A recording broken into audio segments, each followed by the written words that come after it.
Hi, thank you for attending my defense. My dissertation title is The Experiences of Ethnic Minority Non-White Psychologists Who Work with White Clients. Special thanks to my chair, Dr. Kawahara, my reader, Dr. Bastian, and the outside reviewer, Dr. Kademi, for reviewing my dissertation.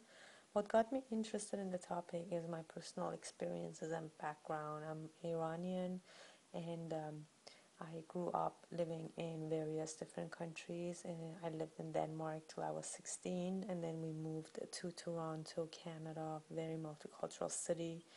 And then as an adult, I transferred into the doctoral program here at Alliant in California. So just having lived in different parts of the world got me really interested in multiculturalism, and the program got me interested in counseling. And then I had previous and currently working with minority clients, and I started doing research on ethnic minority psychologists, and I realized that it's so limited, and that's why I decided to pursue this topic, and obviously because I'm becoming an ethnic minority psychologist myself as well. Just to give a quick overview, we know that 21st century, it's an era of rapidly growing ethnic minorities, and by 2050, majority will be of non-European descent, and we're talking about the major racial groups: Latinos, African American, Black, Asian American, American Indian, Alaska Natives, and Pacific Islanders. As if we look closely at the number of psychologists, if we look at 1970s, the percentage of ethnic minority psychologists were less than 1%, but that number has been dramatically increasing, and in the year 2000s, right now we're at 15% of ethnic minority psychologists in the US, and the number has almost doubled over the past decade. And if we take a closer look at the different groups, 90% were white in year 2000, and that was followed by African American Black psychologists, 3.2%, and that was followed by Latino psychologists, and then Asian American and Native American. So ethnic minority psychologists are underrepresented, as we can see, but the number is dramatically increasing, which is the reason that I decided to pursue this topic for my dissertation. So the purpose of my study is to understand the lived experiences of these psychologists and just shed some light upon their competency, the challenges that they face, whether they discuss race and ethnicity in therapy, if there's any growth and development, and look for clinical implications. If we take a brief look at the literature, the main areas has been focused on ethnic and white psychologists and how they work with ethnic minority clients. And when we look at ethnic minorities, only a few studies have been done on psychologists, and it mostly has been performed on marriage and family therapists. There's a book on marriage and family therapists as well, and their experiences working with white and minority clients. And the literature just shows over and over again that ethnic minority therapists are better at treating ethnic minority clients. And when it comes to matching therapists and clients, there are still conflicting results. When we look at the few studies that look specifically at the experiences of ethnic minority psychologists and therapists, we know that language and accent seems to be a factor affecting therapy. Issues of racism and discussing race and ethnicity is still prevalent in the literature, and ethnic minority therapists tend to represent their culture, which puts a lot of strain on them. The methodology that I used was a exploratory and emergent design using semi-structured interview. Exploratory methods are often used when a problem has not been clearly defined, so it makes this approach very appropriate for my study. An emergent design does not propose an outline of all the details of the study in advance, so that allows me to be more flexible and in light of observing and discovering new information. The participants were 12 ethnic minority psychologists who worked with white clients, and they had to self-identify as ethnic minority. The data analysis was using the constant comparative method. The constant comparative method is just an inductive approach to data analysis in which the data is collected relating to the focus of inquiry, but there is no hypothesis is generated ahead of time. So it allows for common themes among the participants to emerge. So the semi-structured interviews were conducted. They lasted between 60 to 90 minutes. And then a pseudonym was assigned to each interview, and it was transcribed verbatim. And the interview, and then I read the transcriptions over and over again to make sure that nothing was missed. And then I started looking for units of meaning from the transcriptions. And the units of meaning were put together to form themes. These themes came from the units of meanings, and they were noted along with each unit of meaning that pertained to that theme. And if a unit of meaning did not fit into the pre-existing theme, a new theme was created. And after all the themes were identified, they were put into major themes or categories. And at that point, then I started realizing the relationship between both all the themes and if there was any pattern. And in this study, I proposed a model that I will discuss in my discussion as well.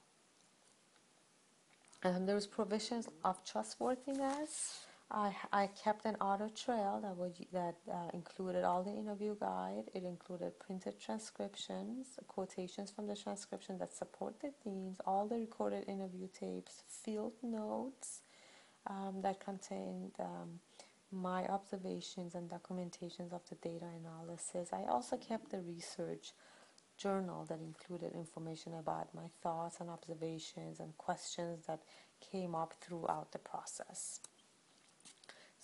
Summary of my demographics. So I had 12, 7 female and 5 male ethnic minority psychologists. Ages ranged between 33 to 63. 2 were Iranian American, 4 African Americans, 3 Asian Americans, and 3 Latinos. Everybody resided in Southern California. 8 had PhDs, 3 PsyDs, and I had 1 who had a master's degree of science. And she was grandfathered into the field of psychology and became a licensed psychologist in the 70s, where you could become a licensed psychologist with a master's degree. The income average median was $87,500. 4 were born outside of the U.S., and the other 8 were all born here in the U.S. I had 8 major themes from the data. The first major theme was challenging circumstances throughout life. All participants experienced challenging situations in their lives. These memories were categorized into 4 sub-themes. The first one was lack of support from others. The participants believed that they were not supported or they lacked encouragement throughout their lives for a variety of different reasons, such as being a woman, raising a family, having discouraging supervisors or teachers, or working in environments that were not so supportive. Being the only one was another sub-theme. They felt like they were the only one of their race or ethnicity in their work, home, or social environment, and that put a lot of pressure on them. Many of the participants also talked about that they were victims of discrimination because of their race and ethnicity. I'm going to read you the quote by Corey. He said, "What I recall at this moment is going in middle school. Once I think in elementary school being called the N-word. A couple of kids there were pretty bad, and then throughout going to school, 1 or 2 incidences with the police pulling me over for a ticket. Actually, I happened to be driving home with a classmate of mine, a white female, and I got harassed by the police for no reason. I was not speeding and I was not drunk. There was nothing, but he stopped me and he pulled me over." The last sub-theme was that the participants expressed how success depended on doing extra and sometimes even double the workload compared to others. The second major theme was influences on their ethnic and racial identity, and majority of the participants recalled various experiences that affected their racial and ethnic identity. For most of them, it was a journey, though, but they believed that their ethnic identity was important to them. The first sub-theme was traveling to other places. Some of them shared that their ethnic identity was impacted by traveling and living in different countries because it made them realize that they were different from others. Others talked about being bicultural, and they found that that affected their ethnic identity. And also social events in history, they expressed that they became aware of their race and ethnicity through state that the society was in at the time, and also being aware of white power and privilege was another one that came up for the participant, that they viewed the white race as dominant and they were able to identify it in the society. Another major theme was combating oppression in society. Participant felt like social justice issues was important to them, especially the ones that had felt oppressed, and they always wanted to stand up and advocate for other minorities as a result, and some of them even got involved politically. Either they were running for office or writing editorial papers regarding the rights of minorities. The fourth major theme was lack of early exposure to psychology. Many participants discussed the influences that inspired them to become a psychologist. And one of them was that there was lack of psychology role models. Another sub-theme was other people's career choice expectations. Many of the participants felt that other people in their lives had other plans for them and they wanted them to choose a different career. For example, this is a quote by John.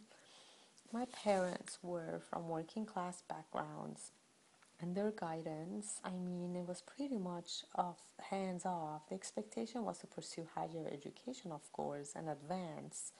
They didn't, I mean, I think at one point when I was struggling, deciding what to do, my father said, well, become an optometrist.